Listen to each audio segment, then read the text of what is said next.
You are not going to hold the knife or what? He has a knife and what?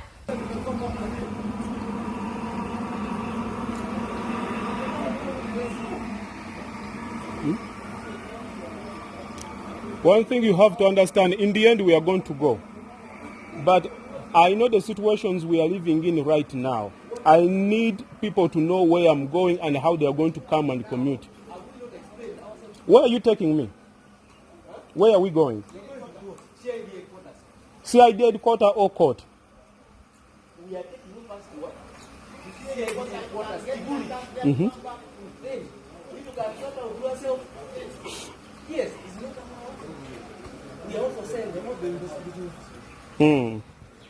Whether you take my photo, I mean.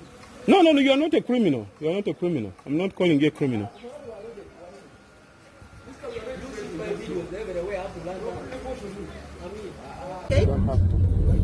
Why can't you be a responsible Ugandan for the plane?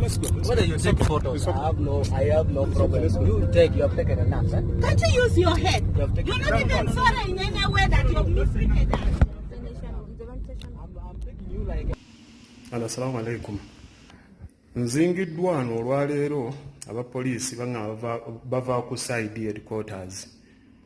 CID headquarters ekibuli tulina family matter bagamba it's malicious damage bankimye wano ewange olwaleero mukimanyi nanti nno tuli mu kaseera ka karantini akasango ka malicious damage banjiridde wano abasirikale bazzenga mukaaga mu mundu baganzigiddeyo dda bagakookinze sitegeera be baani abantu bano mmanyi basukumiddwa abafamire yange muli Hajati Masitula Nalwanga Ssekimwanyi wamu n'ekibinja kye naye okusponsoringa kaakati okuliwo manyi kirimu omwami ayitibwa Haruna Semakula oyo mukoddomi waffe ow'olugave oyo ate nga mukoddomi waffe omuntu oyo gwe bakozesezza bazze wano ewange olwaleero era vaani weri wano enkime gye bagenda okuntwaliramu simanyi wa gye bantwala tebanzikiriza nakulaba bantu bange kale nno kyonna ekimbaako njagala mumanye Haruna Semakula